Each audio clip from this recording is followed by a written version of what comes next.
The piercing shriek of the reveille horn tore through the dawn air at Fort Braxton as Drill Sergeant Williams' voice boomed across the training ground like thunder. "Hey there, little girl! You think this is summer camp or what?" His tone dripped with contempt as he stared down at Sarah Brooks, a female recruit standing barely 5 feet 2 inches tall, drowning in an oversized Army fatigue shirt and worn combat boots that had seen better days. "I've watched thousands of tough guys cry like babies walking out of here, and you can't even carry your own backpack properly."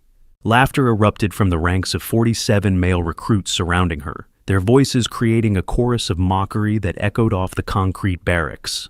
Marcus Thompson, a towering 6'3" linebacker with shoulders broad enough to block doorways, whispered just loud enough for everyone to hear. "Who let her in here anyway? Must have gotten lost looking for the yoga studio." Sarah stood perfectly still, her brown eyes focused straight ahead, not offering a single word in response. She simply adjusted her backpack straps with deliberate precision and stepped into formation as if nothing had happened. The morning sun cast long shadows across the training ground, but none longer than the shadow of doubt hanging over her presence in this elite military facility.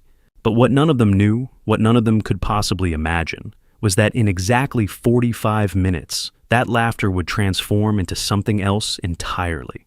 Something that would make Drill Sergeant Williams realize he had just come face to face with a ghost from his past, a ghost he thought he had buried forever. The recruits continued their snickering as Williams paced in front of them like a predator sizing up prey.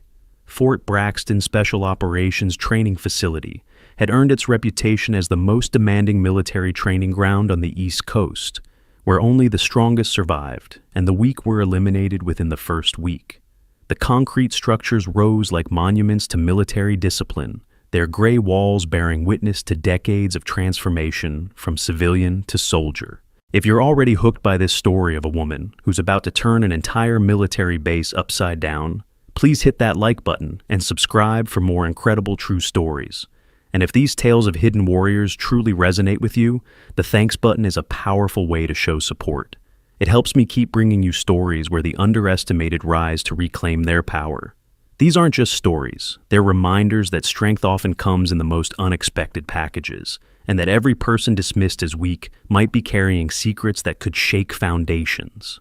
Now, let's go back to Sarah and watch how quickly mockery can turn into terror. Williams continued his inspection, his boots clicking against the pavement with military precision. "Brooks!" he barked, stopping directly in front of Sarah. "What's your story? Did you win some contest to be here?" The question hung in the air like smoke from a firing range. Sarah's voice came out steady and clear. "I enlisted through standard recruitment procedures, sir." More laughter rippled through the formation. A recruit named Davidson called out, "Standard procedures for what? Bringing diversity statistics up to quota." The comment earned him approving nods from his fellow trainees. But something about Sarah's posture caught the attention of Lieutenant Rodriguez, a young officer observing from the sidelines. While other recruits stood in casual military bearing, Sarah's stance revealed subtle differences. Her feet were positioned in a way that suggested defensive readiness, her weight distributed for potential movement, her hands relaxed but prepared. These were details that would escape civilian notice but spoke volumes to trained military eyes. Williams stepped closer, his face inches from Sarah's. "You think you're special, Brooks? This isn't a place for princesses playing dress-up soldier." "No, sir," Sarah replied, her tone devoid of emotion or defensiveness. Near the maintenance shed, a man in coveralls named Jake Morrison paused his work on a generator to observe the scene. Something about the female recruit's bearing triggered a familiar sensation, like trying to remember a song you've heard before but can't quite place. He found himself studying her profile, the way she held her shoulders, the unconscious military precision in her movements.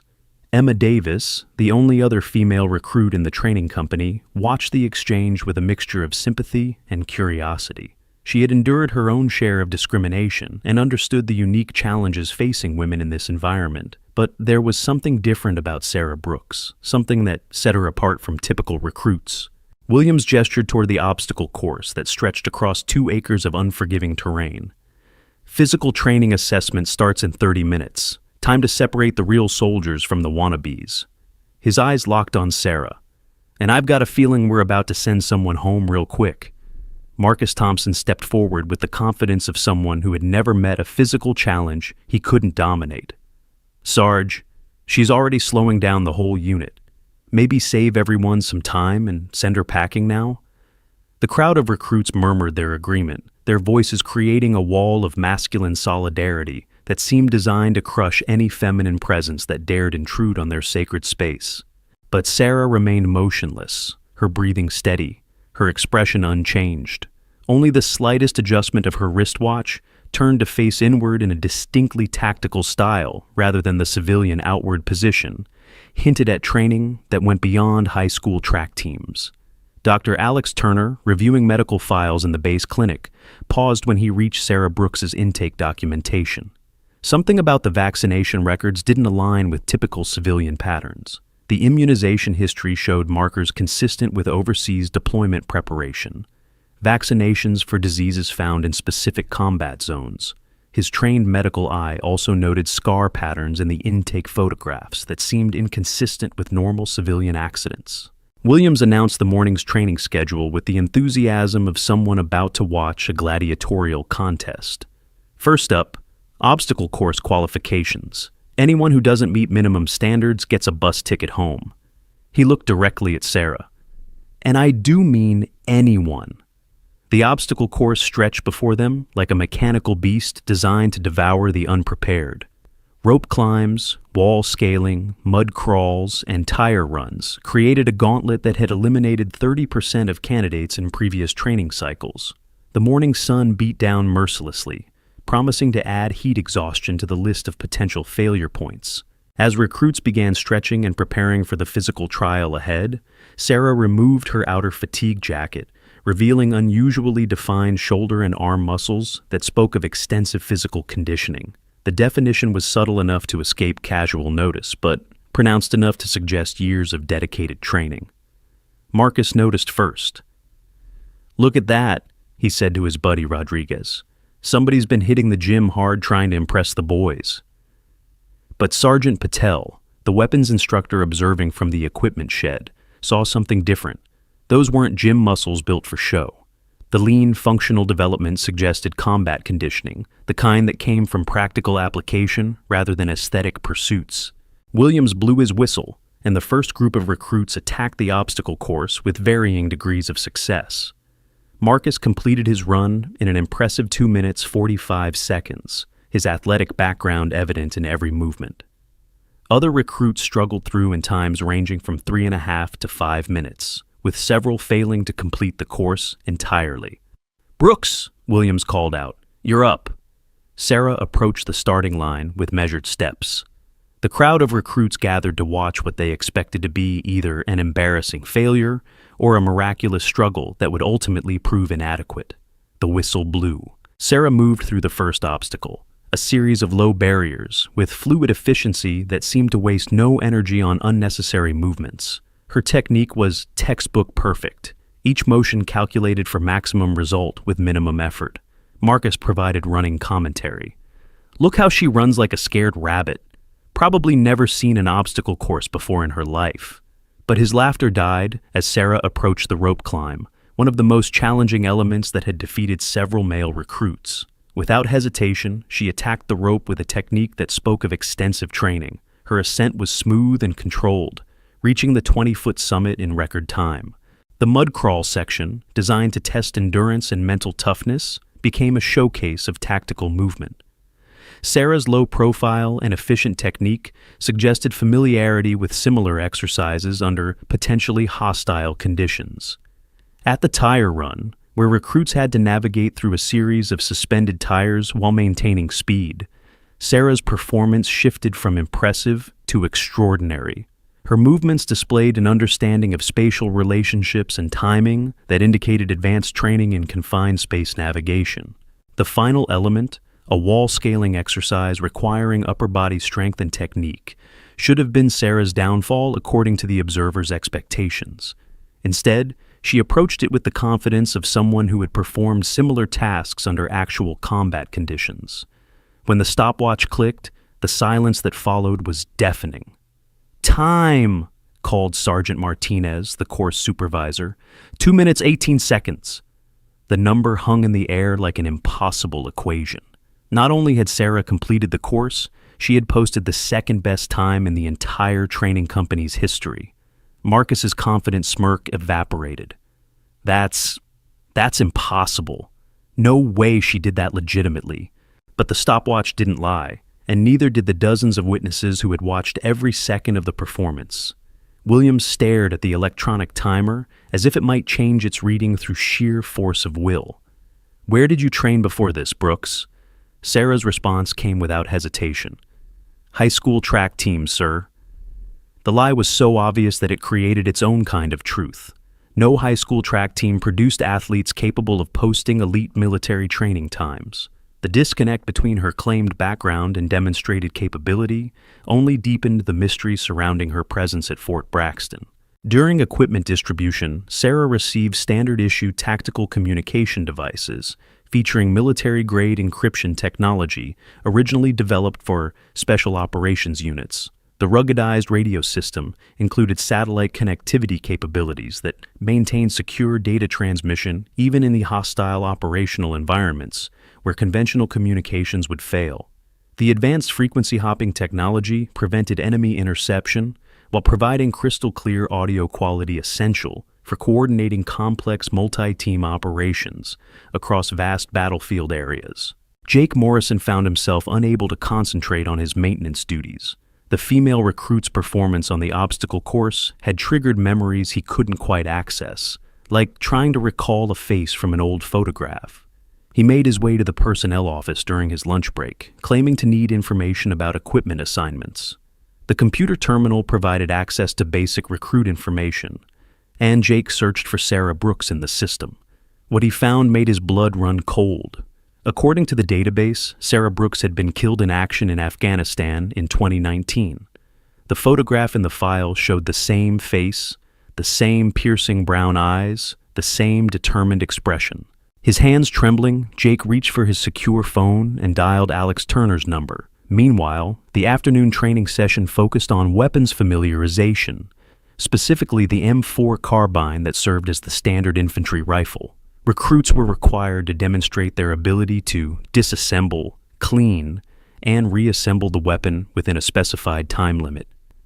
Most recruits struggled with the complex mechanical process, their unfamiliarity with military weapons evident in their clumsy handling and uncertain movements.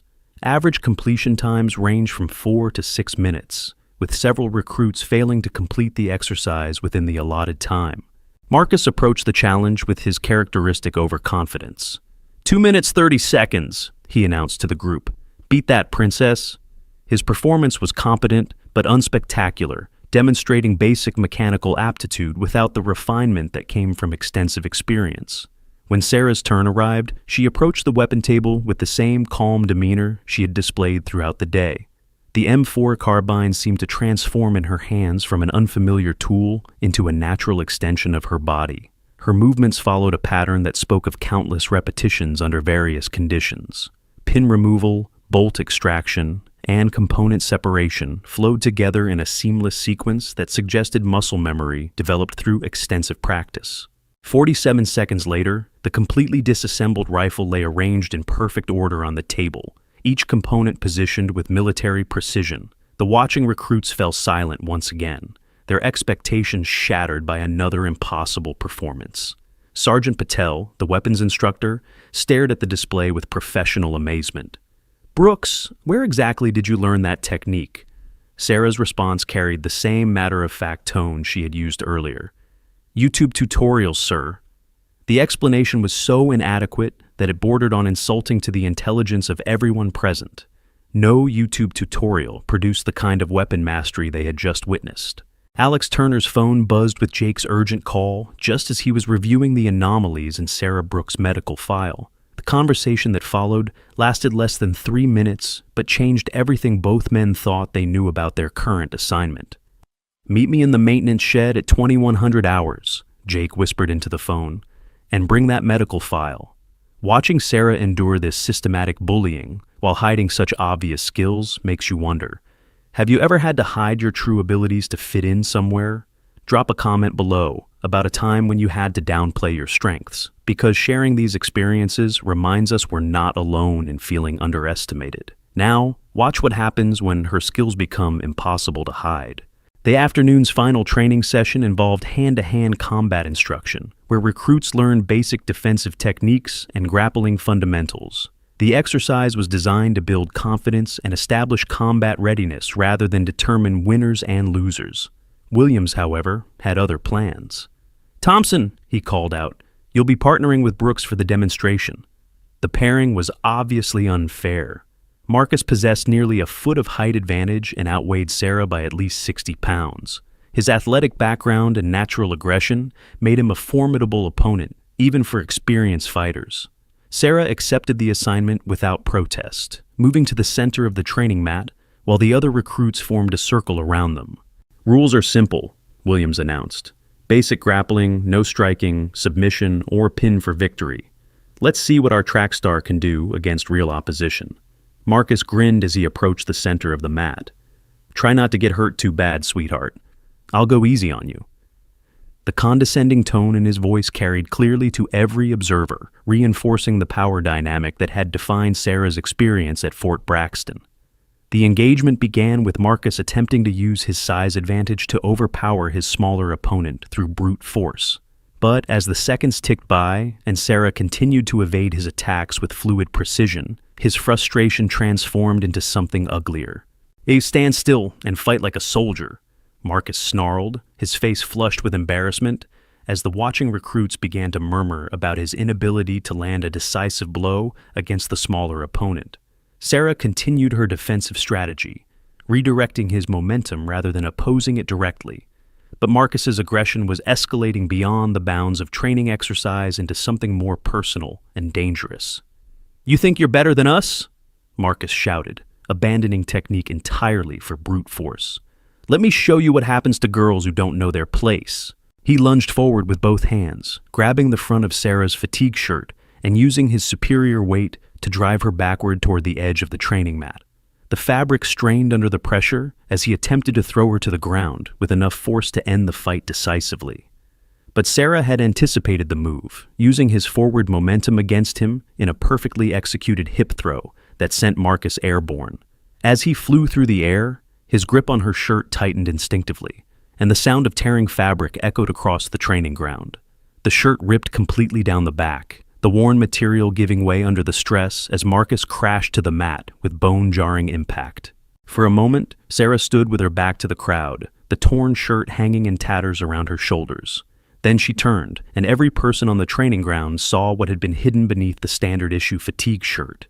Across her entire back, from shoulder blade to shoulder blade, was an intricate tattoo of a phoenix rising from flames. The artwork was extraordinary in its detail, with wings spread wide in the flight, talons extended, and eyes that seemed to burn with inner fire. But it was the text beneath the phoenix that made Drill Sergeant Williams's face go completely white. Phoenix Squadron was inscribed in bold military lettering with a series of dates and coordinates that only someone with classified clearance would recognize. The training ground fell into absolute silence, not the quiet of focused attention, but the profound silence of shocked recognition. Even the distant sounds of military vehicles and training exercises seemed to fade away, leaving only the whispered sound of wind across the concrete and the trembling breath of Drill Sergeant Williams. Williams dropped his clipboard, the metal clatter echoing like a gunshot in the stillness. His hands shook visibly as he stared at the tattoo that had haunted his nightmares for 3 years. "No," he whispered, his voice barely audible. "That's impossible. She's supposed to be dead. They're all supposed to be dead." Marcus, still lying on the training mat, stared up at Sarah with a mixture of pain and confusion. What is that tattoo? What does Phoenix Squadron mean?" But Williams was already backing away, his face drained of all color, his usual commanding presence replaced by something that looked like terror. "Operation Blackout," he muttered, pulling out his radio with hands that could barely maintain their grip. "Afghanistan, October 21st, 2019, Sarah Brooks." The name hit the watching recruits like a physical blow. Some of them had heard whispers about Phoenix Squadron, rumors about an elite unit that had been wiped out in an ambush, stories about soldiers so skilled they had become legends. Sarah stood in the center of the training mat, her torn shirt hanging loose, the phoenix tattoo displayed like a badge of honor earned through sacrifice and survival. She looked directly at Williams, her brown eyes holding his gaze with the steady confidence of someone who had faced death and emerged stronger. "Hello, Sergeant Williams," she said, her voice carrying across the silent training ground with quiet authority. "Remember me?" Williams fumbled with his radio, his voice cracking as he transmitted. "Base Command, this is Training Ground 7. I need immediate contact with Colonel Blackwood. Priority Alpha. We have a Phoenix situation." The silence that followed was deeper than any that had come before, as if the entire base was holding its breath, waiting for the storm that was about to break. As Marcus slowly regained consciousness, his face flushed with embarrassment and confusion, Williams found himself studying Sarah's profile more carefully. Something about her bone structure, the shape of her jaw, the way she carried herself, triggered memories he had been trying to suppress for years. Sergeant Patel approached the mat to check on Marcus, but his eyes remained fixed on Sarah. "That was a textbook Special Forces submission technique," he said quietly. "Where did you learn to fight like that?" Sarah helped Marcus to his feet with the same calm demeanor she had maintained throughout the confrontation. "Self-defense classes, sir." The explanation was becoming a pattern, each impossible achievement dismissed with inadequate civilian training claims that insulted the intelligence of everyone present. As the training session concluded and recruits dispersed toward the mess hall for dinner, Jake Morrison and Alex Turner made eye contact across the training ground. Both men had witnessed something that confirmed their growing suspicions about the mysterious female recruit.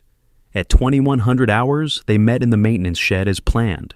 Jake had brought printed photographs from the personnel database, while Alex carried Sarah's complete medical file. "Look at this," Jake said, spreading the documents across a workbench. "Sarah Brooks, killed in action, Afghanistan, October 21st, 2019. Phoenix Squadron Special Operations Unit." Alex opened the medical file to reveal intake photographs and examination notes. Same person, different identity somehow. And look at these vaccination records, overseas deployment markers, scar patterns consistent with combat injuries. The implications were staggering. If their suspicions were correct, the woman being bullied and dismissed by the training staff was actually a highly trained special operations veteran with combat experience that exceeded everyone else on the base. "Phoenix Squadron," Jake whispered. "I remember hearing about them. Elite unit, classified operations, supposedly wiped out in an ambush." Alex nodded grimly. "If she's really Phoenix Squadron, then she's one of the most dangerous people on this base. And if she's hiding her identity, there has to be a reason." Both men understood that they had stumbled onto something far more complex than a simple case of military hazing. The presence of a Phoenix Squadron operative at Fort Braxton, operating under false identity, suggested connections to classified operations and potential threats that extended far beyond basic training. "We need to keep watching her," Jake decided. "But carefully. If she is who we think she is, then there are probably people looking for her." During the equipment lockdown procedure that evening, Sarah accessed advanced tactical gear, including professional combat medical supplies with battlefield-tested trauma kits designed for extreme operational conditions. The specialized hemostatic agents and emergency surgical tools had been developed specifically for special operations medics, operating in hostile zones where conventional medical facilities were unavailable. These life-saving technologies represented years of military medical research focused on keeping elite warriors operational, even after sustaining serious combat injuries during high-stakes missions. Meanwhile, Williams sat in his private office, staring at Sarah's personnel file on his computer screen. The photograph showed a young woman with unremarkable features and a standard civilian background, but the face looking back at him triggered memories he had spent years trying to forget. Afghanistan, October 21st, 2019. Operation Blackout. Phoenix Squadron. His hands began to tremble as the suppressed memories forced their way to the surface. The radio communications, the coordinates, the ambush that had killed 10 of the military's most elite operatives, the ambush that he had helped coordinate. Williams reached for his secure phone with fingers that could barely maintain their grip, The number he dialed connected him to a voice he hadn't spoken to in nearly 3 years. "Colonel Blackwood," he whispered into the phone. "We have a problem, a big problem." The conversation that followed lasted only minutes, but its consequences would reshape everything that happened at Fort Braxton. When Williams finally hung up the phone, his face had gone completely pale. Sarah Brooks wasn't just alive. She was here, in his training company, hiding in plain sight among the new recruits. And if she had survived the Phoenix Squadron ambush, she might know the truth about who had betrayed her unit to the enemy. The next morning's réveillé brought no relief from the tension that had been building around Sarah's presence. If anything, the atmosphere had grown more hostile, as if the other recruits sensed that something fundamental had shifted without understanding what it was. Williams appeared more agitated than usual during morning inspection, his usual commanding presence replaced by a nervous energy that several recruits noticed but couldn't explain. "Advanced combat scenarios today," he announced to the assembled company. "Live fire exercises, tactical movement, and combat readiness assessments."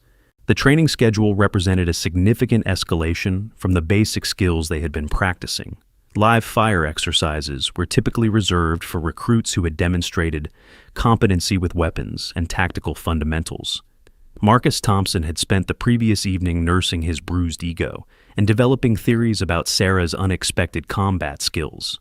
"She probably learned some karate or something," he told his fellow recruits. "Got lucky with a move she practiced in a gym somewhere." But his confidence had been shaken by the ease with which she had defeated him, and his attempts to dismiss her capabilities carried an undertone of uncertainty that hadn't been present before. The live fire range was located in a remote section of Fort Braxton, surrounded by high earthen berms designed to contain stray rounds and muffle the sound of automatic weapons. The facility could accommodate multiple firing scenarios, from basic marksmanship to complex tactical movements under simulated combat conditions. Sarah arrived at the range carrying her assigned M4 carbine, with the same casual competence she had displayed during the disassembly exercise. Her handling of the weapon suggested familiarity that extended far beyond civilian shooting ranges or hunting experiences. The first exercise involved stationary target shooting at various distances, designed to establish baseline marksmanship skills for each recruit. Standard military qualification required hitting targets at ranges from 50 to 300 meters under controlled conditions. Most recruits struggled with the longer distance shots, their civilian shooting experience inadequate for the precision required at extended ranges. Marcus managed a respectable performance, hitting 60% of his targets and earning approving nods from the range instructors. When Sarah's turn arrived, she approached the firing line with the same methodical preparation she had shown throughout her training. Her shooting stance was textbook perfect, her breathing controlled, her trigger technique flawless. The targets at 50 and 100 meters presented no challenge. Each shot found its mark with mechanical precision, creating tight groupings that would have been impressive for experienced military marksmen. At 200 meters, where many recruits began to struggle with wind compensation and bullet drop, Sarah's accuracy remained unchanged. Her shots continued to find the center of the target with consistency that suggested extensive training under various conditions. The 300-meter targets, which had defeated more than half of the other recruits, became another demonstration of superior marksmanship. Sarah's final shot group measured less than 2 inches, a performance that would have qualified her for military sniper training programs. Sergeant Patel reviewed the target results with barely concealed amazement. "Brooks, that's some of the finest shooting I've seen from a recruit. Where did you develop those skills?" Sarah's response followed the same pattern that had characterized all her explanations. "Hunting with my father, sir." The inadequacy of the explanation had become almost comical. No amount of recreational hunting produced the kind of precision marksmanship they had just witnessed, especially under the stress conditions of military qualification. But before anyone could pursue the question further, Williams appeared at the range with news that would change everything. "Brooks!" he called out, his voice carrying an edge that hadn't been present in his previous interactions with her. "Report to the administration building immediately. You have a phone call." The announcement was unusual enough to draw attention from the other recruits. Phone calls during training were typically reserved for family emergencies or other urgent personal matters.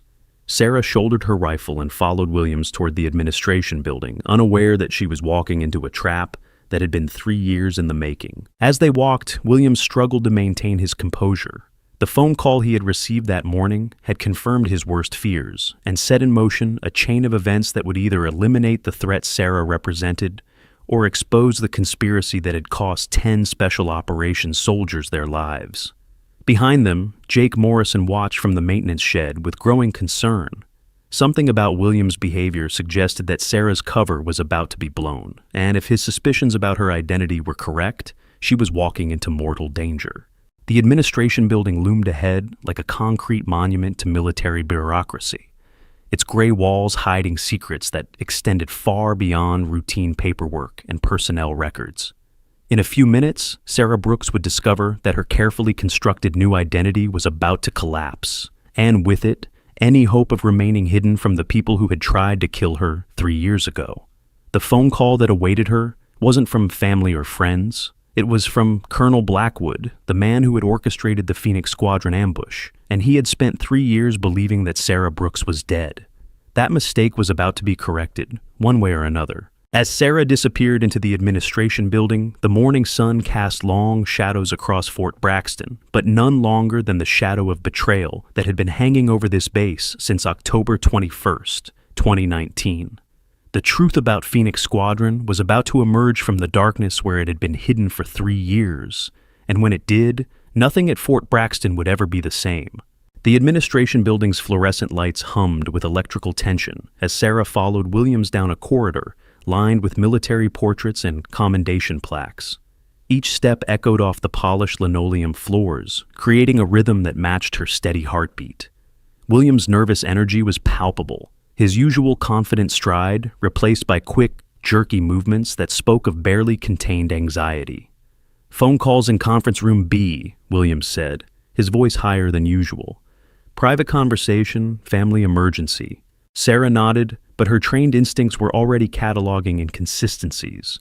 The building was unusually empty for mid-morning, with none of the typical administrative staff visible at their desks. The silence felt manufactured, deliberate, like the calm before an orchestrated storm. Conference room B was a sterile space with gray walls, a single table, and a black telephone that looked like it belonged in a museum. Williams gestured toward the phone with a hand that trembled slightly. "Take your time," he said, backing toward the door. "I'll be right outside." Sarah approached the phone cautiously, her peripheral vision tracking Williams' movement. Something about this entire situation violated every protocol she had observed during her weeks at Fort Braxton. Phone calls were typically handled through the main communications office, not in isolated conference rooms with nervous drill sergeants standing guard. She lifted the receiver and heard a voice that sent ice through her veins. "Hello, Sarah. It's been a long time."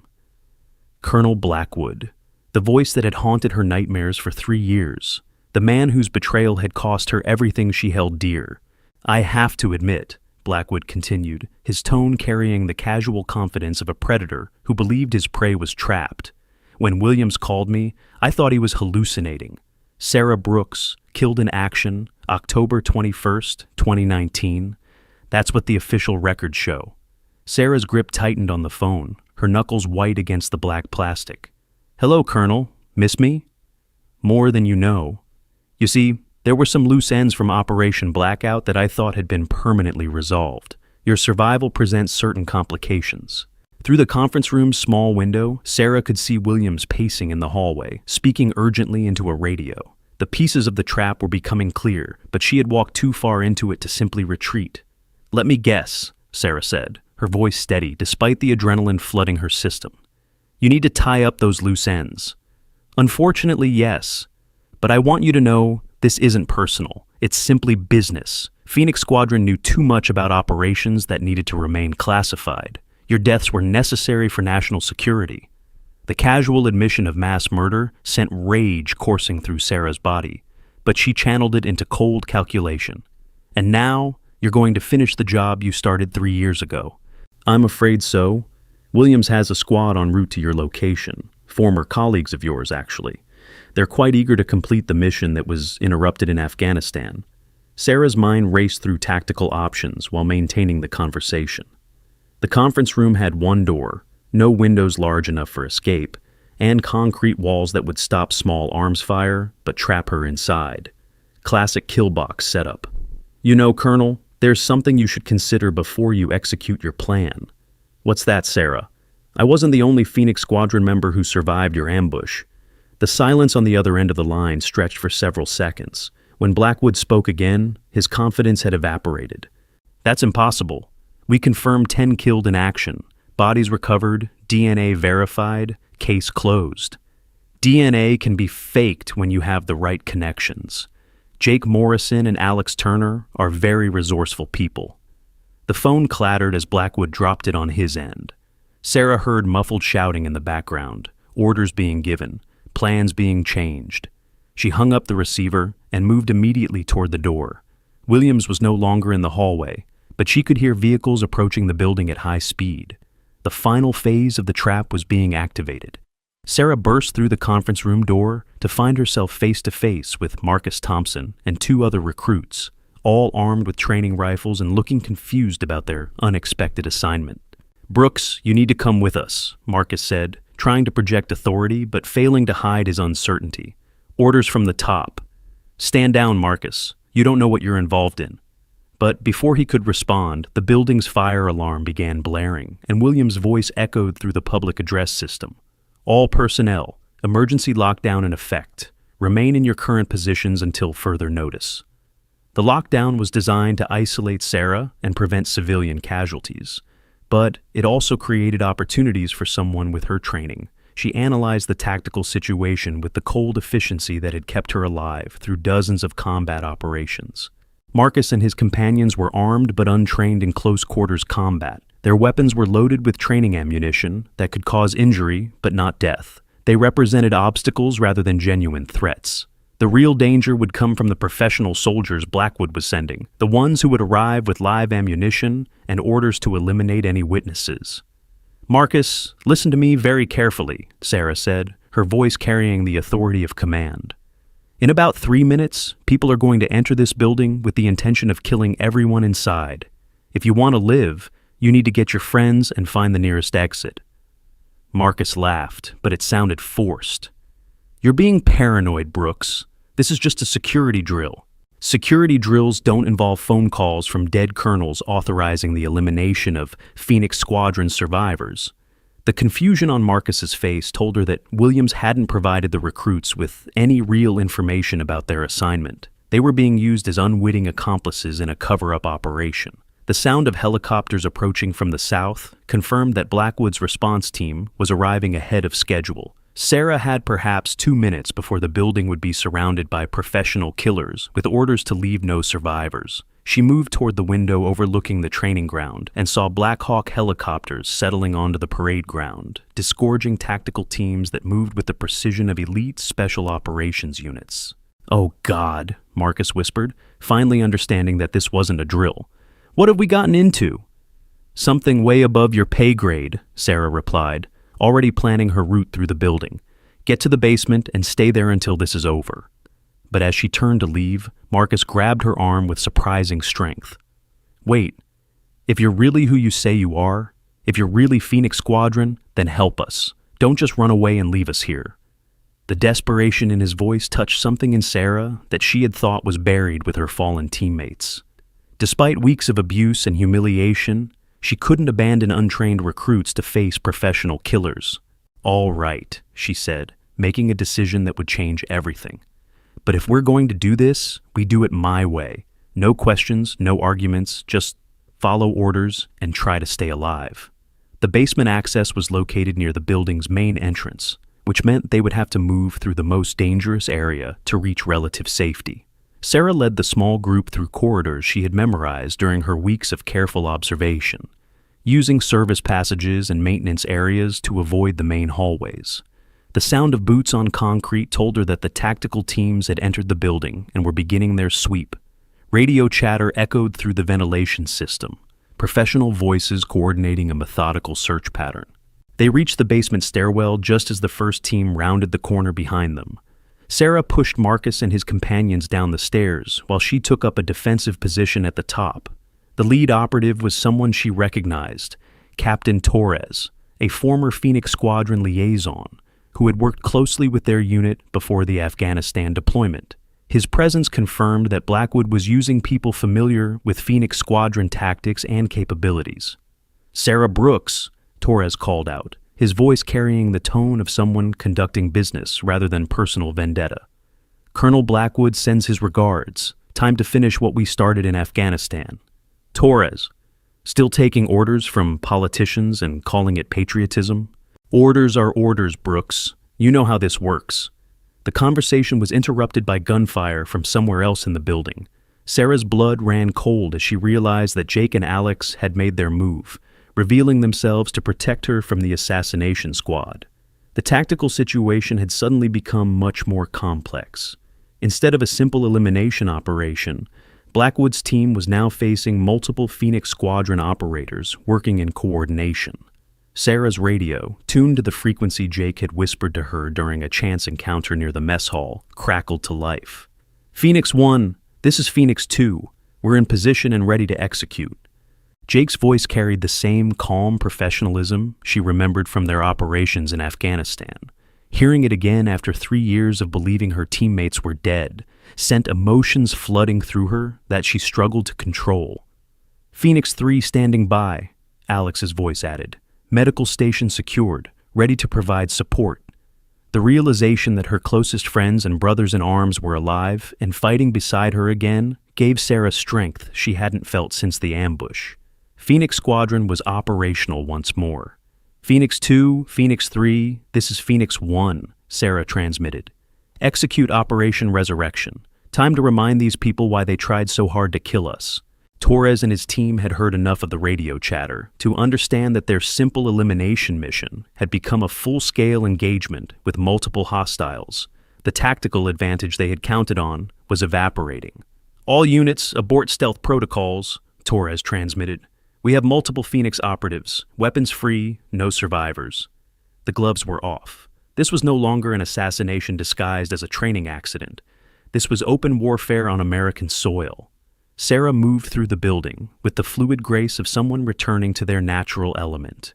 Every corridor, every doorway, every piece of cover became part of a three-dimensional chess game where the stakes were measured in lives. Jake's position in the maintenance areas gave him control over the building's electrical and communication systems. Lights began flickering on and off in patterns that provided Sarah with information about enemy positions while disorienting the assault teams. Alex had converted the medical station into a fortress, using equipment cabinets and furniture to create defensive positions, while maintaining radio communications with his teammates. The engagement that followed was unlike anything Fort Braxton had ever seen. Professional soldiers with decades of combined combat experience fought through corridors and stairwells with tactics that had been perfected in the mountains of Afghanistan. Sarah's route took her through the building's central area, where she encountered Marcus and his fellow recruits huddled behind an overturned desk, terror written across their faces. "Stay down and don't move," she told them, checking her ammunition count. "This will be over soon." "Brooks," Marcus called out as she prepared to continue her advance. "I'm sorry, about everything. The way we treated you, the things we said." Sarah paused, recognizing the courage it took for him to apologize in the middle of a firefight. "We'll discuss it later, if we're all still alive." The main corridor led to a junction where Torres had positioned his best shooter, a former Marine sniper named Rodriguez, who had worked with Phoenix Squadron on previous operations. The engagement was personal for him, as Sarah had saved his life during a mission in Syria. "Rodriguez!" Sarah called out, taking cover behind a concrete pillar. "You don't have to do this. Walk away and we'll call it even for Syria." "Can't do that, Brooks. Orders are orders." "Since when do you take orders from traitors?" The question hung in the air long enough for Sarah to move to a better position. Rodriguez was a professional, but he was also a soldier with a conscience. The doubt in his hesitation gave her the opening she needed. The confrontation ended with Rodriguez unconscious, but alive, his weapons secured, and his radio providing Sarah with intelligence about the remaining assault team positions. As the tactical situation evolved, it became clear that Blackwood had underestimated both the capabilities of the Phoenix Squadron survivors and their determination to expose the truth about the Afghanistan ambush. Jake's voice came through the radio. Phoenix 1, I've got building schematics and personnel records uploaded to the main server. Everything about Operation Blackout, the money trail, the whole conspiracy. Phoenix 3 here, Alex added. Medical records and classified documents are being transmitted to news outlets. This story's going public whether we survive or not. The insurance policy of widespread disclosure meant that killing the Phoenix Squadron survivors would no longer serve Blackwood's purposes. The conspiracy was already exposed, the evidence already distributed to people who would ensure it reached the public. Torres apparently reached the same conclusion as his voice came through Rodriguez's captured radio. All units, stand down, repeat, stand down, and prepare for extraction. But Sarah wasn't finished. 3 years of hiding, 3 years of believing her friends were dead, 3 years of suppressed rage demanded more than a simple tactical withdrawal. Torres, she transmitted on his frequency, we need to talk, face to face. Brooks, this is over. We're leaving. No, it's not over. Not until someone answers for the 10 Phoenix Squadron members who died in that ambush. Not until someone explains why Williams and Blackwood thought they could profit from our deaths. The silence that followed stretched for nearly a minute before Torres responded. Conference room C, 5 minutes, come alone. Sarah made her way to the designated meeting point, knowing it could be another trap, but also recognizing that some conversations had to happen regardless of the tactical risks involved. Conference room C was larger than the room where this had all begun, with windows that provided multiple fields of fire and exits that offered various escape routes.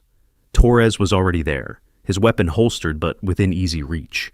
You look good for a dead woman, he said as Sarah entered the room. You look terrible for someone who's supposed to be serving his country. Torres had aged considerably in the 3 years since their last meeting. The confident operator she remembered had been replaced by someone carrying the weight of moral compromises and questionable decisions. It wasn't supposed to happen the way it did, he said, his voice carrying regret that seemed genuine. Afghanistan was supposed to be a clean operation, in and out, minimal casualties. Tell that to the families of the 7 Phoenix Squadron members who died in your ambush. It wasn't my ambush, Brooks. I was following orders, just like you always did. Sarah studied his face, looking for signs of deception, but finding only the weariness of someone who had discovered too late that he was on the wrong side of history. Blackwood was selling intelligence to insurgent groups, Torres continued. Phoenix Squadron discovered the connection during your last mission. He couldn't let you report back. The confirmation of what Sarah had suspected for 3 years brought no satisfaction, only a cold fury that demanded justice for her fallen teammates. And you went along with it. I went along with what I thought was a legitimate operation to eliminate security threats. I didn't know Phoenix Squadron was the target until it was too late to stop it. But not too late to walk away. Torres nodded slowly. You're right. I should have walked away, should have reported it, should have done a lot of things differently. The conversation was interrupted by the arrival of General Morrison, whose helicopter had landed on the training ground during the firefight. His presence changed the entire dynamic of the situation. Morrison entered the conference room with the quiet authority of someone accustomed to command in crisis situations. He looked at Sarah and Torres with the expression of a surgeon examining a complex wound. Captain Torres, you're relieved of duty pending investigation. Report to the detention facility. Torres nodded and left the room without argument, his shoulders carrying the weight of decisions that couldn't be undone. Morrison turned his attention to Sarah. Phoenix 1, good to see you again. I've been looking for you and your team for quite some time. General Morrison, I was beginning to think everyone in the chain of command was compromised. Only some of us. The investigation into Operation Blackout has been ongoing for 2 years. We knew there were survivors, but we couldn't locate you until today. Jake and Alex entered the room, their weapons secured, but their alertness unchanged. The reunion of the 3 Phoenix Squadron survivors was marked by embraces that carried 3 years of grief, anger, and relief. 7 good soldiers died because of Blackwood's greed, Sarah said, her voice carrying the weight of survivors' guilt that had haunted her since Afghanistan. And their sacrifice will be honored, Morrison replied. Blackwood was arrested at the Pentagon 2 hours ago. The entire conspiracy network is being rolled up as we speak. The justice that Sarah had sought for 3 years was finally beginning to materialize. but it came with a complexity that extended far beyond simple revenge. "What happens now?" Jake asked. Morrison opened a briefcase and withdrew several folders marked with classifications that exceeded anything the Phoenix Squadron had previously encountered. "Now, we discuss why the three of you are too valuable to remain dead. There are operations that require your unique capabilities, missions that only Phoenix Squadron can accomplish." As the tactical situation escalated that evening, Sarah's emergency response training utilized advanced combat communication systems, including encrypted satellite phones and battlefield coordination technology originally developed for special operations counterterrorism units. The sophisticated GPS tracking and real-time intelligence sharing capabilities enabled precise coordination between scattered team members across hostile territories, where split-second timing meant the difference between mission success and catastrophic failure in high-stakes operations. The conversation that followed lasted several hours and covered classified operations spanning multiple continents. Phoenix Squadron's expertise in infiltration, intelligence gathering, and direct action had applications that extended far beyond conventional military operations. Sarah found herself considering possibilities she had never imagined during her years in hiding. The opportunity to honor her fallen teammates by continuing their mission was tempting, but it came with sacrifices that would affect every aspect of her future. "I need time to think," she said finally. Morrison nodded. "Take all the time you need. But remember, Phoenix Squadron was created for a purpose that still exists. The threats you were trained to face haven't disappeared because you've been hiding." As evening settled over Fort Braxton, Sarah walked across the training ground where this had all begun. The mockery and humiliation of her early weeks seemed like events from another lifetime, replaced by the recognition and respect that came with revealed truth. Marcus and several other recruits approached her near the obstacle course that had been her first demonstration of superior capabilities. "Brooks," Marcus said, his usual arrogance replaced by genuine humility, "I wanted to apologize again, for everything. The way we treated you was inexcusable." Sarah looked at the young man who had embodied everything wrong with military culture's treatment of women, and found herself seeing potential rather than prejudice. "You want to make it right, Marcus?" "Yes, ma'am, whatever it takes." "Then learn from this. Never assume you know someone's story based on their appearance. Never dismiss someone's capabilities because they don't fit your expectations. And never let pride prevent you from recognizing strength in unexpected places." Marcus nodded, the lesson clearly understood. "Will you be staying to continue training us?" Sarah considered the question while looking across the training ground that had been transformed by the day's events. The base that had been a place of hiding had become a place of revelation, but it could also become something more. "Maybe. If I stay, things will be different. Training will be harder, standards will be higher, and anyone who can't handle working with the best operators in the military can find somewhere else to serve." Emma Davis approached the group, her expression showing a mixture of awe and excitement. "You're really Phoenix Squadron, the legends we'd heard about in basic training?" "Legends have a way of growing in the telling," Sarah replied. "We're just soldiers who were good at our jobs. Good enough to survive an ambush that was supposed to kill you all. Good enough to come back and set the record straight." As the group dispersed toward the barracks, Sarah remained on the training ground, watching the sunset paint the sky in shades of orange and red that reminded her of the flames in her Phoenix tattoo. Jake and Alex found her there an hour later, their presence a comfortable reminder of bonds forged in combat and strengthened by shared survival. "So what's the verdict?" Alex asked. "Do we take Morrison's offer?" "Do we have a choice?" Jake countered. "The skills we have, the knowledge we carry, it's not something we can just walk away from." Sarah traced the outline of her Phoenix tattoo through her shirt, feeling the raised lines that had marked her as both target and survivor. "Phoenix rises from ashes," she said quietly. "Maybe it's time for us to stop hiding and start flying." The decision, when it came, felt as inevitable as the sunrise.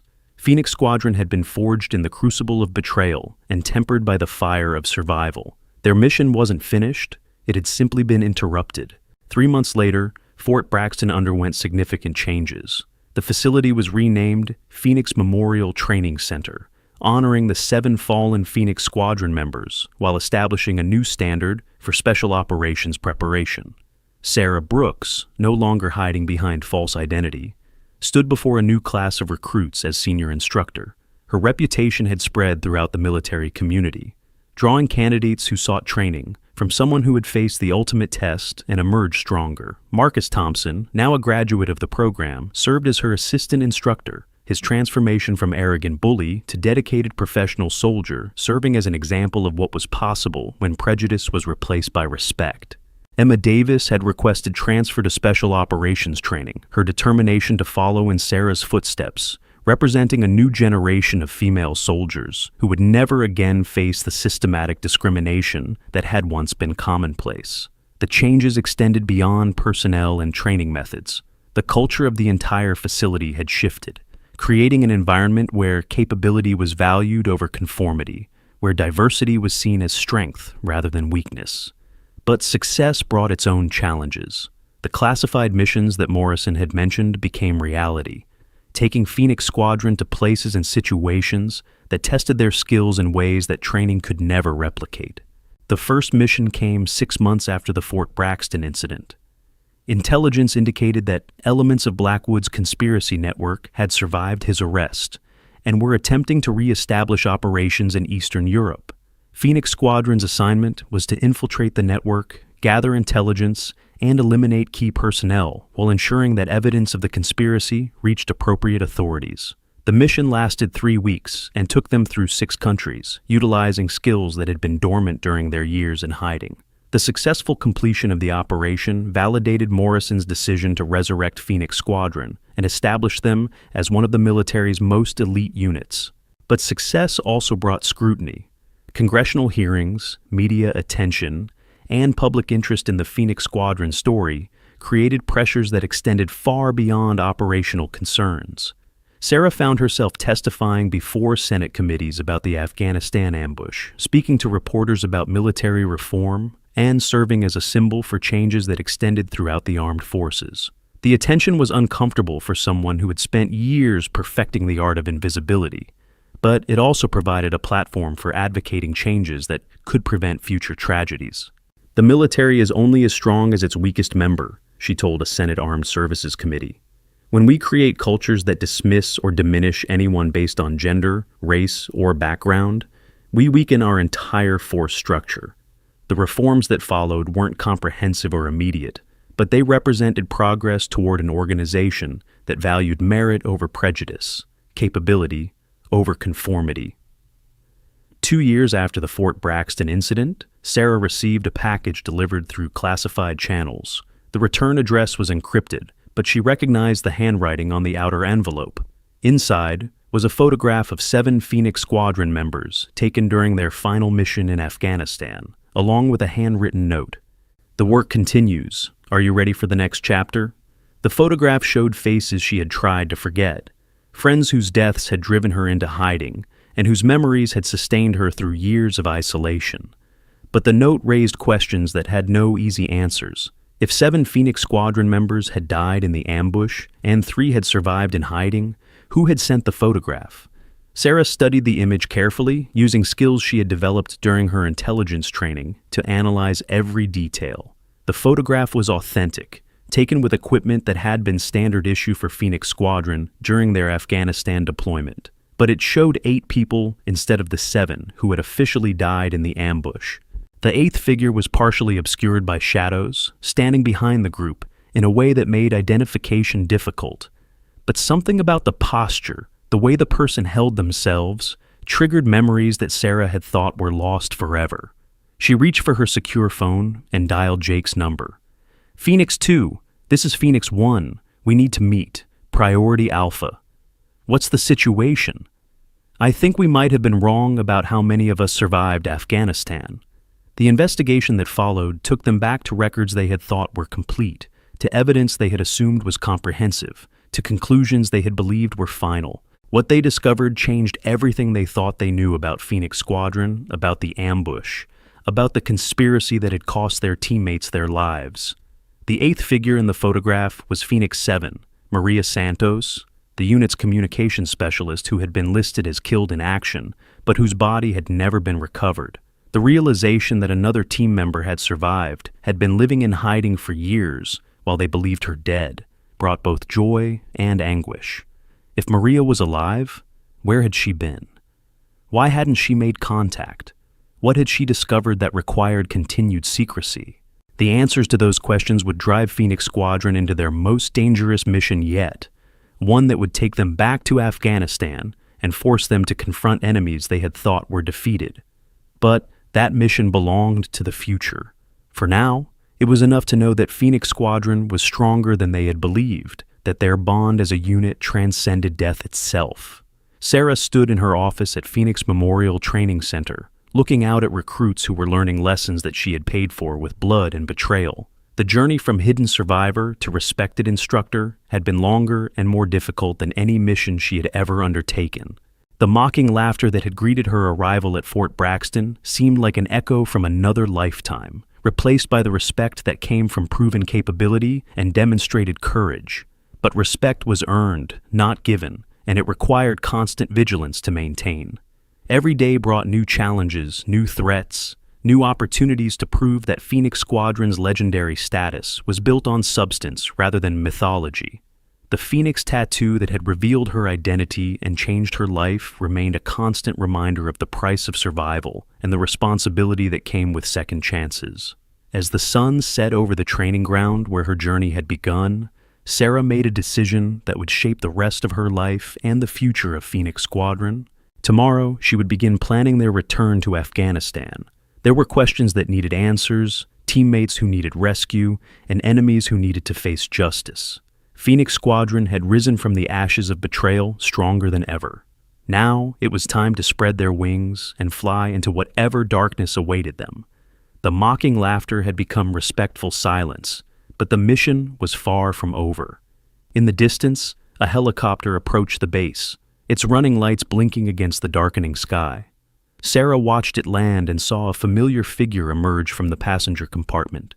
General Morrison walked across the tarmac, with the purposeful stride of someone carrying urgent news. He climbed the steps to Sarah's office and knocked once before entering. "Phoenix 1," he said, placing a classified folder on her desk. "We have a situation." Sarah opened the folder and found satellite photographs of a remote compound in Afghanistan, intelligence reports written in Mariah's distinctive handwriting, and coordinates that marked a location she had thought was destroyed 3 years ago. "Resolution requires revelation," Morrison said, his voice carrying the weight of decisions that could no longer be delayed. "Phoenix 7 has been active, gathering intelligence on the people who tried to destroy your unit, but her position has been compromised." Sarah studied the photographs, her tactical mind already planning infiltration routes and extraction procedures. The compound was heavily fortified, surrounded by hostile territory, and defended by people who had every reason to want Phoenix Squadron dead. "Escalation is inevitable," Morrison continued, placing additional photographs on the desk. "Our intelligence suggests that Blackwood's network was more extensive than we realized. Phoenix 7 has evidence that could expose corruption at the highest levels of government." The new photographs showed faces that Sarah recognized from her years in special operations, people she had trusted, people who had apparently been working against Phoenix Squadron from the beginning. "Visual confirmation of their betrayal," Morrison said, pointing to timestamps and location data that painted a picture of systematic deception. "Phoenix 7 has been documenting their activities for 3 years, building a case that will destroy them." But the evidence came with an emotional cost that Sarah hadn't anticipated. Among the faces in the photographs was someone she had loved, someone whose betrayal cut deeper than any enemy bullet. "Emotional recalibration required," Morrison said softly, recognizing the impact of the revelation. "Personal feelings can't compromise operational effectiveness." Sarah closed the folder and looked out at the training ground where her journey had begun. The certainty that had driven her for 3 years was giving way to ambiguity that demanded new levels of strength and determination. "Ambiguous mission parameters," she said, understanding that this operation would blur lines between justice and revenge, between duty and personal satisfaction. Morrison nodded and stood to leave, but paused at the door. "Phoenix Squadron was created for missions that others couldn't accomplish. This is why you exist." After he left, Sarah sat alone in her office, contemplating the mission that awaited her team. The journey from mocked recruit to elite operator had taught her many lessons, but the most important was still ahead. Some truths could only be found in the darkness where shadows hid the worst of human nature. Phoenix Squadron would go into that darkness and emerge with either answers or destruction, but they would go together, as they always had, bound by loyalty stronger than betrayal and purpose deeper than personal cost. The line to remember, the words that would define Phoenix Squadron's future, came to her as she prepared to brief her team on their most dangerous mission. We don't rise from ashes to burn out quietly. We rise to light the way for others lost in darkness. The mockery had ended. The mission was just beginning.